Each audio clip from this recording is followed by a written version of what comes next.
Saya mulai dengan apa sih sebenarnya yang menjadi problem besar nasional secara fungsi ya pemanfaatan lahan atas sumber daya alam gitu untuk kepentingan katakanlah perkebunan, untuk kepentingan pertanian, untuk kepentingan kemudian tambang gitu. Terkait dengan soal masalah kawasan hutan. Jadi kalau kita bicara mengenai lahan itu kan bisa kita kelompokkan adalah ke dalam dua hal, yaitu lahan kehutanan dan lahan non kehutanan atau yang dikenal dengan istilah APL atau area penggunaan lainnya. Kalau kita perhatikan dari luas wilayah nasional kita ya, terutama wilayah daratan kita itu yang 2/3 itu adalah merupakan satu kawasan hutan, sepertiganya itu adalah merupakan kawasan APL atau non kehutanan. Yang menjadi problem itu adalah persoalan kawasan hutan yang 2/3 itu. Kenapa demikian? Nah, ini terjadi karena masih belum tuntasnya, masih belum selesainya persoalan pengukuhan kawasan hutan gitu. Undang-undang kehutanan ya, khususnya di pasal 1 ayat 3 atau pasal 1 angka 3 Undang-Undang Kehutanan Undang-Undang Nomor 41 tahun 99 yang kemudian sudah ada putusan Mahkamah Konstitusinya gitu ya, putusan MK nomor 45 tahun 2011 itu sebenarnya terminologi dari kawasan hutan itu sudah mengalami satu perubahan-perubahan. Jadi kawasan hutan itu adalah kawasan yang dikukuhkan, baru kemudian itu bisa dikualifikasi sebagai satu kawasan hutan. Dan ternyata kalau kita perhatikan ini sejalan dengan pasal 14, pasal 15 di dalam Undang-Undang Kehutanan sendiri gitu ya, itu ada pasal yang intinya bahwa ada 4 tahapan di dalam pengukuhan kawasan hutan. Pertama yaitu adalah penunjukan kawasan. Kemudian tahapan yang kedua itu ada yang namanya penata batasan. Jadi setelah ditunjuk kemudian ditata batas. Kemudian setelah ditata batas itu baru kemudian dipetakan ya, ada pemetaan. Nah, setelah dipetakan baru yang terakhir ditetapkan sebagai hutan tetap ya, berdasarkan SK Menteri Kehutanan gitu. Nah, lalu persoalan yang sekarang ini yang menjadi problem kan, ini kan masih banyak yang belum diselesaikan dengan pengukuhan itu. Jadi kalau kita hitung-hitung dari 2/3 luas wilayah kawasan hutan yang ada, ini paling baru maksimal itu 30% lah. Nah, ini mestinya harus menjadi perhatian. Kenapa? Supaya ada jaminan kepastian hukum gitu. Ya, ketika kemudian ini masuk kawasan non APL, ya artinya berarti kan bukan kawasan hutan lagi. Nah, kalau kawasan non kehutanan atau kawasan APL berarti kan bisa dimanfaatkan untuk kegiatan non kehutanan, bisa untuk pertanian, bisa untuk kebun, bisa untuk tambang dan yang lain-lain. Nah, tentu ini pasti akan sesuai dengan tata ruang begitu.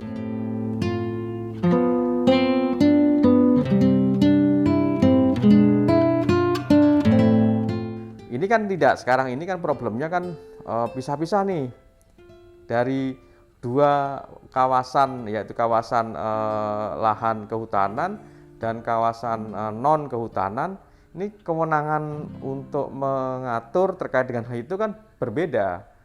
Yang kawasan kehutanan memang menjadi sepenuhnya Kementerian Lingkungan Hidup dan Kehutanan kan. Nah, satu lagi yang kawasan non APL itu menjadi kewenangan sepenuhnya terkait dengan pemanfaatan ini adalah menjadi kewenangan Kementerian ATR, BPN. Nah ini kan problem sebenarnya. Jadi kalau yang satu ini kemudian diklaim oleh satu kementerian sebagai satu kawasan hutan, padahal sebenarnya ini sudah masuk APL, ini kan akhirnya kemudian menjadi problem konflik kewenangan. Nah, ini yang harusnya dihindari begitu.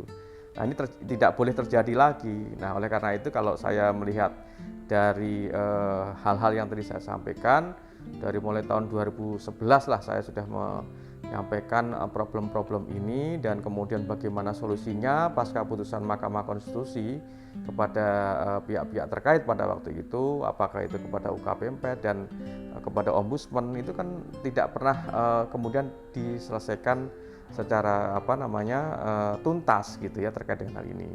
Nah ini yang harus diselesaikan sehingga ke depan mestinya harus segera itu kalau mau dituntaskan dari segi kelembagaan atau kewenangan kelembagaannya itu maka harus digabung gitu.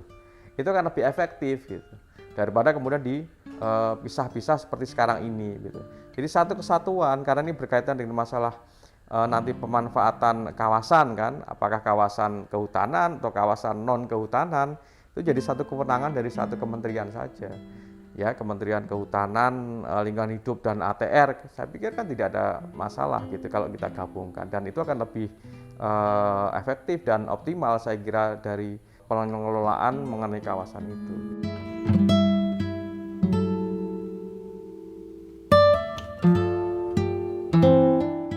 Enggak, sebenarnya kan kita sudah punya undang-undang mengenai Kementerian Negara. Ya, tergantung dari kan presiden kan. Presiden mempunyai suatu hak prerogatif untuk menentukan kementerian-kementerian apa yang sesuai dengan tujuan visi misi presiden dalam pemerintahannya pada setiap kurun waktu. Nah, tergantung presiden.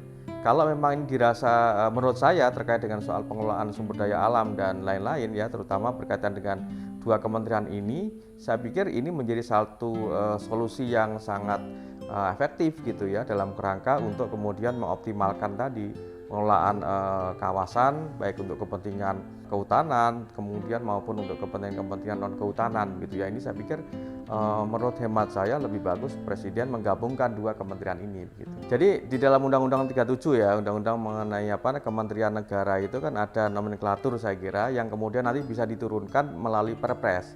Ya, peraturan presiden ya, kemudian yang secara khusus untuk menggabungkan beberapa kementerian-kementerian yang memang ini penting lah begitu. Ya, saya kira zaman dulu Gus Dur juga demikian begitu ya. Tapi kan mau tidak mau kalau ini harus saya menurut hemat saya ini perlu dilakukan gitu.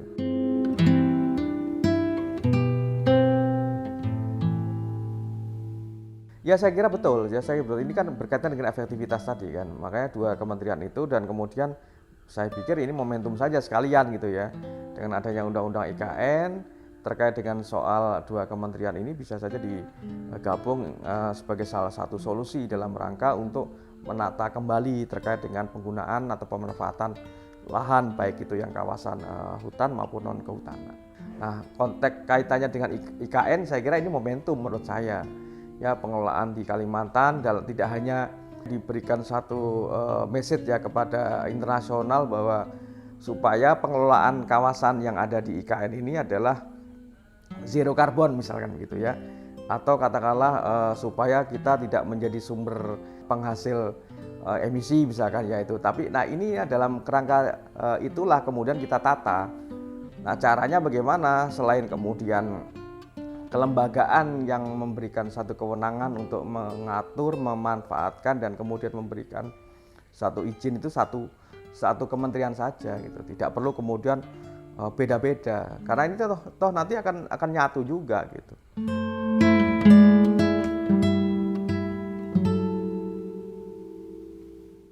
Ya, jadi kan ini kan merupakan ide dari saya untuk memberikan satu solusi terkait dengan pengelolaan kawasan tadi.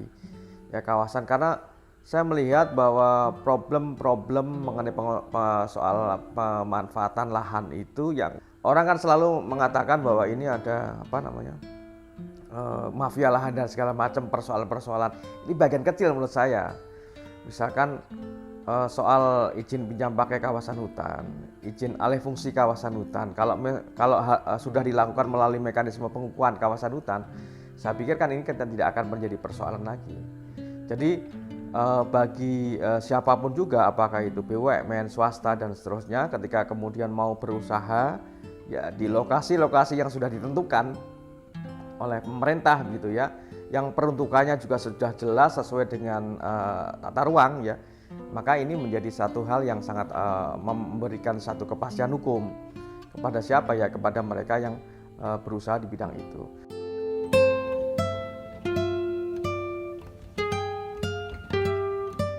Ya tentu saya berharap bahwa pemerintah bisa mewujudkan ya di masa kepemimpinan Pak Jokowi ini bisa benar-benar diwujudkan. Kenapa?